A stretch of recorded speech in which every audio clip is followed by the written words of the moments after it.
नाजरीन, रुपया पैसा में आपको खुश आमदीद कहते हैं। मैं हूं अली नासिर। बात कुछ ऐसी है कि जनाब वाला, जब से कोरोना के लिए वैक्सीन का जो है वो दरियाफ्त का जिक्र आया है, तब से बैनुल-अक़वामी स्टॉक मार्केटों के अंदर हम तेज़ी देख रहे हैं। लेकिन साथ ही साथ ये चीज़ ये है कि कोरोना की दूसरी लहर जो है उससे दबाव भी काफ़ी पैदा हुआ था। कोरोना की वैक्सीन अमेरिका की फाइज़र कंपनी ने दरियाफ्त की है। उसके साथ ज़ाहिरी बात है और भी होंगे महक़क़ जो कि काम कर रहे होंगे। ये वैक्सीन वो कहते हैं कि मार्केट के अंदर जल्द आ जाएगी।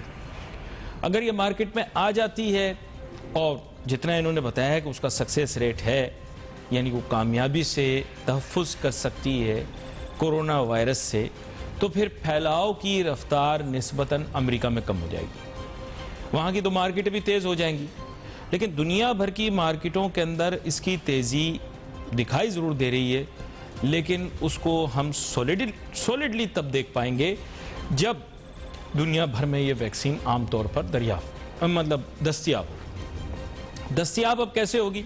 अब बात यह है कि इसकी दस्तयाबी के लिए ये भी ज़रूरी है कि अब हम इसकी कीमत जांच भी सकें और ये भी समझ सकें कि हमारी क़ुव्वत ख़रीद इतनी होगी कि हम ये वैक्सीन ख़रीद सकें। पाकिस्तान के अंदर तो आपको पता है हम हर चीज़ को कैजुअली लेते हैं और यहाँ पे तो हम संजीदा हैं ही नहीं, ना SOP के मामले में संजीदा हैं, ना समाजी या माशरती फासलों के बारे में संजीदा हैं। हम वैसे ही मिलजुल रहे हैं, हमें कोई परवाह नहीं है इस बीमारी की। हमें लग रहा है ये कोई मजाक है, और मैं आगाज़ से कह रहा हूँ कि ये मजाक नहीं है, इसको संजीदगी से लिया जाए तो अच्छा है। मौसम बदल रहा है, पहले मौसम फ़र्क था, अब मौसम फ़र्क है। मौसम के बदलते ही कोरोना वायरस की दूसरी लहर के जो खदशात हैं वो हकीकत का जो है वो रंग वो अब पहन चुके हैं, ढाल चुके हैं अपने ऊपर। लेकिन हम बतौर मुल्क अब आहिस्ता आहिस्ता इसको संजीदगी से लेना शुरू हुए, जबकि ये संजीदगी से हमें पहले ही ले लेना चाहिए था। हम इंतज़ार करते हैं कि जब तक आफत या मुसीबत सर पे आके खड़ी ना हो जाए तब तक हमने एक्शन नहीं लेना। हमें पता था कि मौसम के बदलते ही मामलात भी बदल जाएंगे। हमें चाहिए था कि पहले से हम तैयारी कर लेते और आवाम को बता देते कि भाई ये विंडो हमको मिली है अगस्त नवंबर, इसके दरमियान ही अपने काम कर लो, इसके दरमियान ही अपनी शादियां कर लो, इसी के दरमियान ही अपनी तकरीबात कर लो, इसी के दरमियान ही मिलना जुलना रख लो, वो भी एहतियात करके। हमने उसके बजाय वो कर दिया, कहते फ्री फॉर ऑल, कोई मसला नहीं जी, ख़त्म हो गया जी, ख़त्म हो गया, कोई नहीं जी, ख़त्म हो गया। उसका नतीजा ये हुआ कि अब जब इसकी दूसरी लहर आना शुरू हुई है तो अवाम में बेचैनी पाई जा रही है, कारोबारों में बेचैनी पाई जा रही। जाहिर बात है कारोबारी अफराद की अब आंखें खुलना शुरू हो गई। अब तेज़ रफ्तारी से झुंझू फैलेगा, जाहिर बात है मामलात वहीं पहले की तरह चले जाएंगे, बड़ी मार्केटें बंद हो जाएंगी, छोटा दुकानदार पिस जाएगा। ये तैयारी पहले हो जानी चाहिए थी। इसके दरमियान देखें, ऐसी बात नहीं है कि जो है वो फेस्टिवल्स नहीं आए, ऐसे नहीं हुआ कि बड़े बड़े जो हमारे दिन होते हैं साल के वो नहीं आए। इस्लामी महीनों में और दीनी तारीख़ें भी इसके अंदर आईं, तो चीज़ें ऐसी रहीं। ऐसा नहीं कि ऐसा मौका नहीं मिला, हमें भरपूर मौका मिला कि हम तैयारी भी करते, भरपूर मौका मिला हम सेलिब्रेट भी करते, लेकिन हम फुली गेयर्ड अप नहीं थे। ये विंडो हमको मिली, लेकिन इस विंडो को आइडेंटिफाई नहीं किया। आज कारोबार परेशान है, आज सनतें परेशान हैं, और आज भी जो है वो ज़िद पे आए हुए हैं। ज़िद क्या होती है कि जी नहीं बंद करेंगे, नहीं होने देंगे, नहीं करने देंगे, ये कर देंगे, वो कर देंगे। अरे भाई, तुम ये कर देंगे, वो कर देंगे, बजाय के एहतियाती तदाबीर लेना शुरू कर दो आज से। जिस तरह से कारोबार कर रहे हो उसका रंग ढंग तब्दील कर लेते। तुम्हें 3 महीने मिले थे, आराम से उसका तर्ज तरीका वगैरह सब बदल लेते। नहीं, जिद पे अड़े हुए हैं। अरे दुनिया भर ऑनलाइन चली गई, लोग क्रिप्टो करेंसी की बातें करना शुरू हो गए, डिजिटल परचेजिंग इतनी ज़्यादा है, आजकल की तारीखों में लोग चीज़ें ऑनलाइन खरीद रहे हैं, उसके लिए वो डिजिटल वॉलेट्स भी बना रखे हैं। आप भी पाकिस्तान में करो ना, सुस्त बस हर चीज़ में सुस्ती, सुस्त पड़े रहेंगे सुस्त, इंतजार करते रहेंगे सर के ऊपर बात आ जाए, फिर उसके बाद जागेंगे, कुछ करेंगे। यहां पर एक छोटी सी ब्रेक लेंगे, ब्रेक के बाद वापस आएंगे, फिर क्रिकेट की कारकर्दगी के मुतालिक बात करेंगे, ये जानने की कोशिश करेंगे कि बैनुल-अक़वामी मंडियां तो जरूर तेज हो गई हैं, पाकिस्तान के अंदर इसके क्या रुझानात होंगे, इसके बारे में बात करेंगे। Let's take a short break.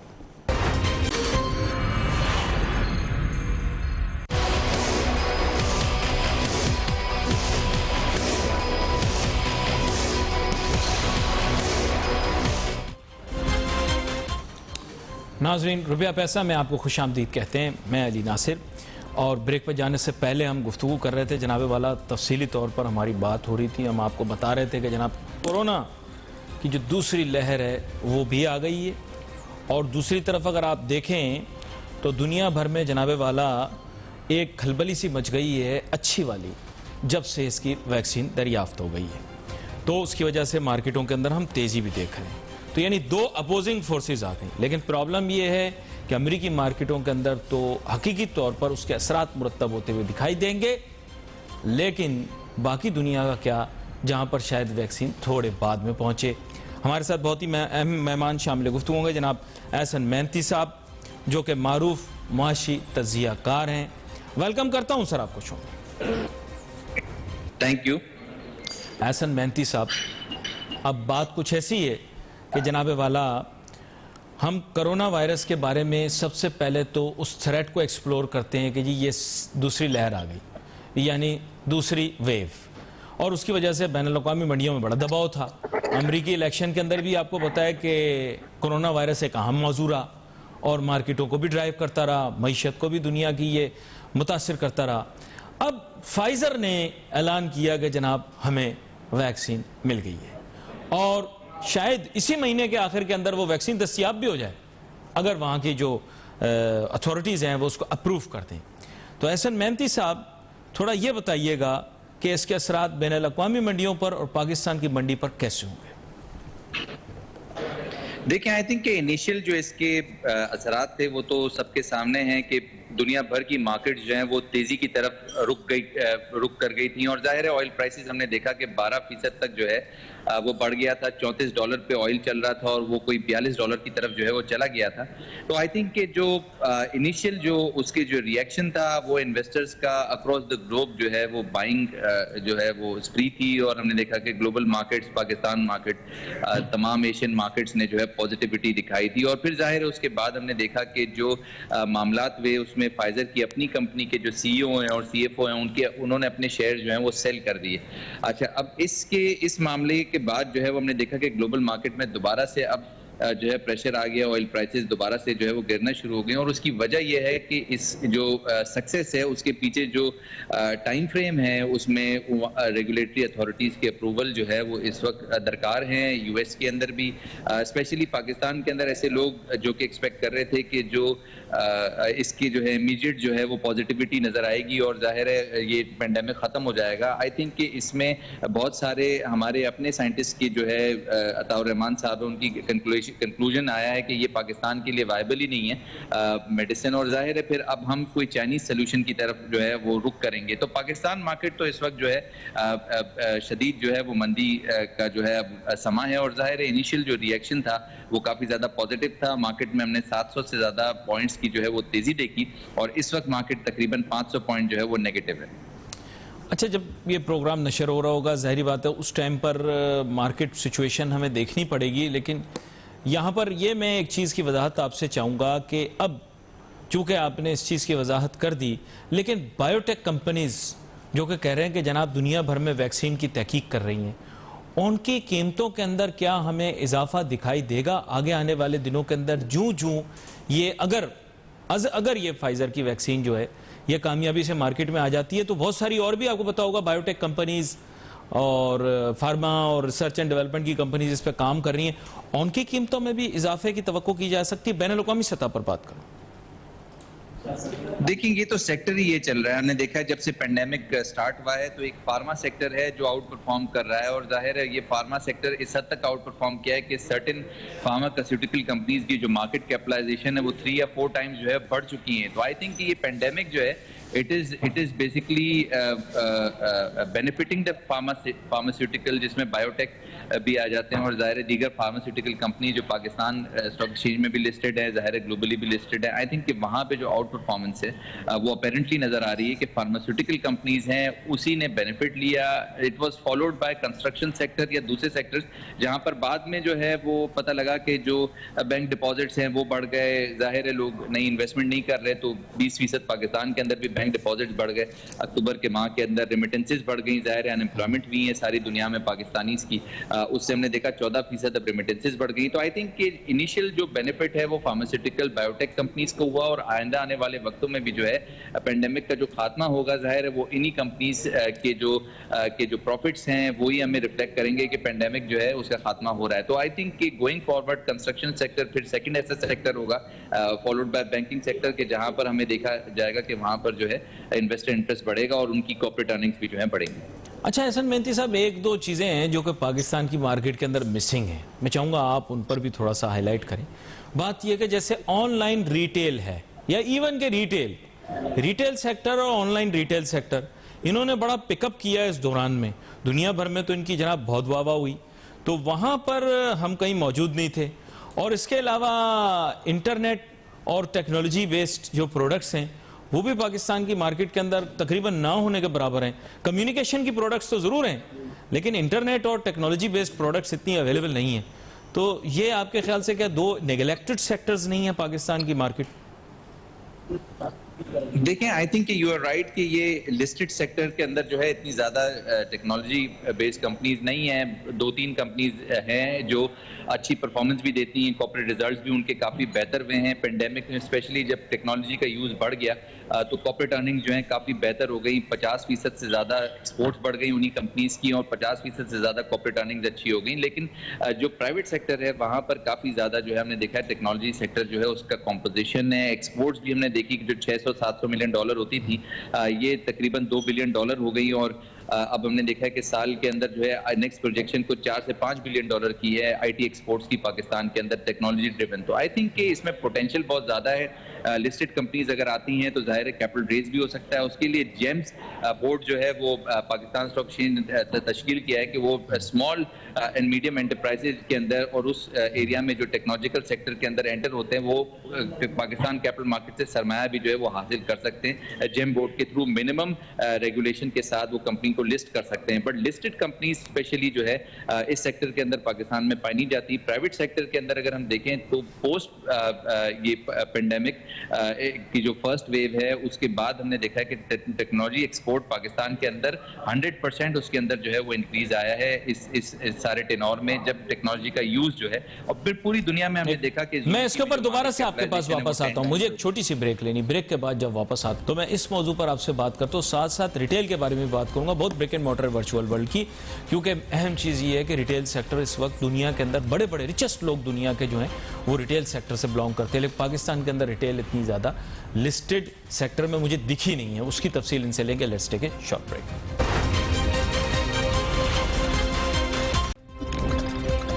नाज़रीन वेलकम बैक आफ्टर ब्रेक। अब हम जनाब ज़फ़र मोती साहब को वेलकम करते हैं शो में। बदरिया टेलीफोन लाइन में ज्वाइन कर रहे हैं जनाब ज़फ़र मोती साहब। अब बात कुछ ऐसी है कि ब्रेक पे जाने से पहले एहसन मेहंती साहब के साथ बात। नाज़रीन welcome back after the break. अब हमें ज्वाइन करेंगे जनाब ज़फ़र मोती साहब बदरिया टेलीफोन लाइन। इनको वेलकम करते हैं शो में और इनसे पूछते हैं कि जनाब वाला, अब कोरोना की वैक्सीन के दरियाफ्त हो जाने के बाद इनका क्या ख्याल है कि दुनिया भर की मार्केटें और पाकिस्तान की मार्केट कैसे आगे बढ़ेगी और आगे आने वाले दिनों के अंदर कैसी रहेगी? जी ज़फ़र मोती साहब। देखिए, मार्केट है तो जैसे ही वैक्सीन की दरियाफ्त हुई है उसके बाद उनके स्कूलें बंद कर दी जाएंगी, सर्दियों की छुट्टियां लंबी दे दी जाएंगी। लेकिन बिजनेसेस के लिए लॉकडाउन का जो इफेक्ट है, जो पहली लहर थी उससे ये लहर ज्यादा स्ट्रॉन्ग कह रहे हैं, तो लोगों को ये डर है कि उसकी स्ट्रेंथ में कितना लेवल आ जाएगा। आपके ख्याल से क्या बेहतर नहीं था कि हुकूमत पहले से ही जब विंडो खोली थी उसी वक्त लोगों को वाजे कर देती कि देखें ये लॉकडाउन है और इस लॉकडाउन को हम खोल रहे हैं, लॉकडाउन खुलने के बाद हमारे पास 3 मंथ्स की विंडो होगी, इस 3 मंथ्स के अंदर आप अपनी मेजर इकोनॉमिक एक्टिविटीज कर सकते हैं और प्लान कर सकते हैं। आपके ख्याल से क्यों नहीं किया ऐसा? ऐसा इसलिए नहीं किया कि एक अक्रॉस द बोर्ड जो थी हमारी इकोनॉमी पर भी इफेक्ट पड़ा था और एक पूरा मुल्क जो था ना वो परेशान हाली में था। तो उसमें गवर्नमेंट को जब लॉकडाउन खोला तो एक जब देखा कि लोग इसको खुशी की लहर दौड़ी है, तो बिजनेसेस खुले हैं, अपना रेस्टोरेंट्स खुले हैं, स्कूल खुले हैं, तो उसको दोबारा डराने का हुकूमत ने सोचा नहीं था। जबकि अमेरिका में, यूरोप में उनकी प्रिडिक्शन पहले से ही पहले से थी, लेकिन हमारा जो फर्स्ट लहर में जो सक्सेस रेट था ना उसकी वजह से गवर्नमेंट को लगा कि शायद अब हम खींच लेंगे। लेकिन ऐसा हुआ नहीं है। और जो दूसरी बात आप कह रहे हैं कि 3 महीने में कोई बिजनेसेस स्पीड अप कर ले या तेजी से अपना काम रिकवरी पर चला जाए, ये बड़ा मुश्किल होता है। अब हम और आप तो जो इंडस्ट्रियां लेकर बैठे हैं उनसे पूछना चाहिए था कि वो बेचारों को तो अभी आंखें खुली हैं और वो अभी अपनी इंडस्ट्रियों को स्टार्ट कर रहे हैं, तो उसमें क्राइसिस है, इलेक्ट्रिसिटी के आ गए, उसमें क्राइसिस आपके गैस के आ गए, उसमें क्राइसिस इंफ्रास्ट्रक्चर की तबाही आई, उसमें क्राइसिस पानी का जो रेला है, बारिशों में जो इंडस्ट्रियल एरिया तबाह हुआ वो आया। तो उसमें ये गवर्नमेंट का ये एक और बम फाड़ना वो गवर्नमेंट ने सोचा कि मुनासिब नहीं। अच्छा, लेकिन अब आप देखें, संजीदगी से हमें सोचना पड़ेगा, क्योंकि by the time maybe जब प्रोग्राम ब्रॉडकास्ट हो उसके बाद ऐसा मुझे महसूस होता है, क्योंकि usually at the weekend I am assuming that the government may take something of a step, और मे जिस तरह आप कह रहे थे कि there are many options on the table, one could be they could go in for lockdown जैसे पहले था, लेकिन आपको याद रखना है कि सिंध हुकूमत वफाकी हुकूमत से थोड़ी सी फर्क लाइन लेती है, थोड़ा सा ज्यादा मतलब कॉशियस होती है। क्या कहते हैं इस बारे में आप? ये एक अजीब देखने की चीज है। इस दफा सिंध गवर्नमेंट बिल्कुल खामोश है, और मैं ये एक्सपेक्ट कर रहा था कि जिस तरह सख्ती से उन्होंने लास्ट टाइम किया था इसी तरह वो इस चीज को पहले से ही टेकअप करेंगे और किसी ना किसी तरह लोगों को काम डाउन भी करेंगे, ठंडा भी करेंगे और अपना लॉकडाउन के लिए तैयारी भी करेंगे। लेकिन अगर आप मीडिया को देखें तो ये सिर्फ आटे दाल के भाव के ऊपर लगे हुए हैं, इन्होंने अभी तक कोई किस्म का मूवमेंट शो नहीं की है। थोड़ा पॉलिटिकल एंगल भी है ना, देखें इस वक्त पॉलिटिकल एंगल भी है, अभी पब्लिक गैदरिंग्स बहुत ज्यादा करनी है, पब्लिक गैदरिंग्स को तो रोक नहीं सकते ना ये, अगर आप मतलब पॉलिटिशियन अकेला कहीं खड़े होकर तकरीर करेगा तो मजा नहीं आएगा। सो जाहिर बात है that may be one of the reasons जिस वजह से बहुत ज्यादा एक्टिवेटेड नहीं है, मतलब मेरा ऐसा ख्याल है। I don't know, what's your view? मेरा ख्याल है कि अब ये दुनिया जो है मजे लेने के लिए अभी थोड़े दिन भूल जाए। हम लोगों ने भी एज खुद दुनिया के मजे लेने वाले लोगों में से हैं, वो भूले हुए हैं, तो फिर गवर्नमेंट को भी भूलना पड़ेगा क्योंकि अभी मैटर सीरियस है। मुझे कोई बड़ी अच्छी एक रिसर्च बता रहा था कि यूएई जैसा कंट्री भी जो है उसकी प्रेडिक्शन है डेली के बेस पर अप एंड डाउन हो रहा है वो मुल्क, चाहे उसकी रियल स्टेट है, चाहे उसके बिजनेसेस हैं, चाहे उसके टूरिज्म है। कभी वो टूरिज्म खोलना शुरू करते हैं तो 15 दिन बाद फिर बंद कर देते हैं, फिर 10 दिन बाद वो प्रॉपर्टीज के भाव ओपन करते हैं, फिर बंद करते हैं, फिर नए रूल्स एंड रेगुलेशंस ला रहे हैं कि टूरिज्म बढ़े, फिर बंद कर। तो ये अब दुनिया जो है वो जो आपका कोरोना से पहले की दुनिया थी, इससे फर्क है। अच्छा, लेकिन अच्छा मैं फिर शुरू वाली गुफ्तगू पे आ जाता हूँ। बात यह है कि एक कंपनी नहीं कर रही, ब्रेक पे जाने से पहले भी हमने बात की थी, बहुत सारी कंपनियां वैक्सीन पर काम कर रही हैं। ये तो एक वैक्सीन है ना जिसका जिक्र आया है, बड़ी कंपनी जाहिर बात है उसकी वैक्सीन है, उसका जिक्र आया बैनुल अक़वामी सतह पर। अब आपने कहा कि उसके बारे में बहुत सारे सवाल आते हैं जिनके जवाब दिए जा सकते हैं, लेकिन अमेरिका के अंदर आपको पता है डोनाल्ड ट्रंप चूंकि इलेक्शन के अंदर काफ़ी अजीब किस्म की सिचुएशन के अंदर हैं, वो चाहते हैं कि वो सदर रहें, इलेक्शन नताइज कुछ इस तरह इंडिया दे रहे हैं, इशारा कर रहे हैं कि जो बाइडन इलेक्शन जीत जाएंगे। तो I think he would want कि ड्यूरिंग हिज टेन्योर आ जाए वैक्सीन। क्या कहते हैं आप? और बाकी 12 कंपनियां भी हैं, वो भी चाहेंगी कि वो आए, मतलब 11 कंपनियां होंगी, फिर 12वीं ये है। जी जी, सब चाह रहे हैं, कौन नहीं चाहेगा कि उसके टाइम में ही इस मसले का हल निकल आए, कौन नहीं चाहेगा। उधर बोरिस जॉनसन को आप देखो पागल जैसा हो गया है, इधर से उधर भाग रहा है, पूरा यूके जो है लॉकडाउन में है और अपना हर चीज नजर आ रही है कि हर एक जो है वो परेशानी में है कि किसी ना किसी तरह इसका कोरोना का कोई फैसला हो। लेकिन अब तो टाइम निकल चुका, अब ये कोरोना वायरस के रिजल्ट आने के बाद FDA अप्रूवल में भी बड़ा टाइम लगता है और इसमें आप 11 कह रहे हैं, मैं तो कह रहा हूँ 110 होंगी। चाइना ने तो अभी तक अपना डिक्लेयर ही नहीं किया। और एक दूसरी बात आप ये नोट करें कि चाइना अपने कोई नए फिगर्स ही नहीं दे रहा है कि उधर क्या मरीज हैं, क्या है, बिल्कुल यानी खामोशी हो गई है इस एंड पर। तो ये भी एक तशवीश की बात है, लेकिन ये है कि वायरस का वैक्सीन बन जाना खुशी की बात है। अब इसको इम्प्लीमेंट करना, मेरे को तो जो डिस्ट्रीब्यूशन के ऊपर जो खौफ नजर आ रहा है, 7 अरब लोगों को अगर ये वैक्सीनेट बिल गेट्स बोलता था, तो वो तो एक अजीब किस्म का सीन होगा। वो तो दुनिया हिल जाएगी पूरी इसको वैक्सीन 7 बिलियन। हाँ, वो तो वर्ल्ड पॉपुलेशन की आप पूरी बात कर रहे हैं ना। जी बिल्कुल, ये बिल गेट्स ने पहले प्रेडिक्ट किया हुआ था कि सबको वैक्सीनेट करना पड़ेगा इवेंचुअली। नहीं, लेकिन फिर तो बहुत बड़ा चैलेंज आ गया ना, फिर इतनी सारी बायोटेक कंपनीज हो गई। अभी जो है ना, जो हमने कहा ना कि पॉलिटिशियंस को मजे लेने होते, अकेले नहीं कर सकते। अब ये वक्त नहीं रहा। अभी थोड़े दिन सब पॉलिटिशियंस, बल्कि यहाँ तक तो ये खबर आई है कि ये क्या नाम है, डोनाल्ड ट्रंप जो है वो उर्दू सीख रहा है, ताकि जो यहाँ पर हम नारेबाजी होती है पाकिस्तान में पॉलिटिशियंस की, वो सीख रहा है। नहीं, ये तो देखें, एक बात ये कि वो तो एक हमने एस्पेक्ट डिस्कस किया था ना, बेसिकली एम ये था कि आपको पता है कि ग्लोबल पॉलिटिक्स भी वैसी ही है। After all politicians are alike one way or the other, the only thing is that where they are doing politics is different. तो अब मैं आपके सामने एक और नुक्ता भी रखता हूँ। बात यह है कि how do we fix this. आप पहले भी प्रोग्रामों के अंदर कह चुके हैं कि भाई अब इसके साथ में रहना है कुछ अरसा, तो उसकी तैयारी क्यों ना कर ली जाए। ऑनलाइन एजुकेशन, मैं अपनी व्यू आपको देता हूं, I think it's viable, I think it's nice, I think it's cheaper, I think it's more feasible, I think it will allow educational access to so many more people.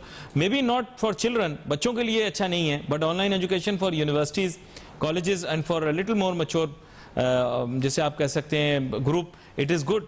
तो but for school may be younger children, I can't say that.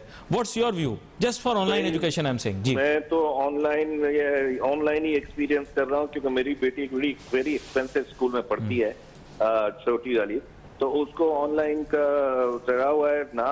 उस school ने फीसों में कमी की है, ना उसके जो ट्यूशन के लिए टीचर्स ऑनलाइन हुए हैं उन्होंने कमी की है। अब मैं अपने पर्सनल एक्सपीरियंस से कह रहा हूँ कि ऑनलाइन जो है उसमें जो कंसंट्रेशन का लेवल है वो कभी नहीं हो सकता जो एक स्कूल में, एक क्लास में पढ़ने का होता है। दूसरा, पाकिस्तान का मसला ये है कि ऑनलाइन को एक्सेसिबिलिटी कितने परसेंटेज स्टूडेंट्स को है, ये आप देखो ना। तो एक गाँव में तो ऑनलाइन का है ही नहीं कॉन्सेप्ट। 70% नहीं तो आप 60% होगी पाकिस्तान की पॉपुलेशन जो गाँव में रहती हो, छोटे शहरों में रहती हो, वहाँ वाईफाई का कॉन्सेप्ट, ऑनलाइन का कॉन्सेप्ट कहाँ है।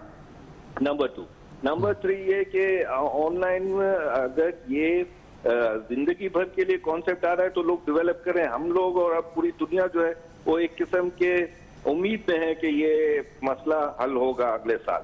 तो अगले साल तक के लिए मेरे ख्याल में ऑनलाइन को मोटिवेट करना इतना जरूरी नहीं है। इससे ज्यादा जरूरी ये है कि हम किसी भी तरह ये वैक्सीन को पॉपुलराइज करें, इसका फायदा उठाएं, और जो इसमें मसाइल हैं उसको दुनिया दूर करे, ताकि थर्ड वर्ल्ड कंट्री में ये जो मसले हैं वो खत्म हो। क्योंकि देखिए, एक बात छोटी सी आपको ये एडमिट करना पड़ेगा कि थर्ड वर्ल्ड कंट्री में, हमारे जैसे मुल्क में पॉपुलेशन ज्यादा है और इंफ्रास्ट्रक्चर नहीं है। इस मौजू पर हमने बात करनी है, इस मौजू के ऊपर आगे आने वाले दिनों के अंदर हम बात करेंगे। अभी तो एक ही नुक्ता छुआ, बहुत सारे नुक्ते हैं जिनके ऊपर बात हमने करनी है, एक ही नुक्ता अभी छुआ।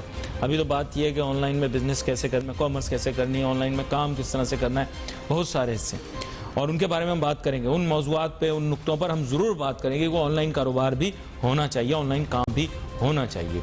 We wait for your messages on Facebook. यहाँ पे अली नासिर, हमारी टीम को इजाजत दीजिए। अल्लाह हाफ़िज़।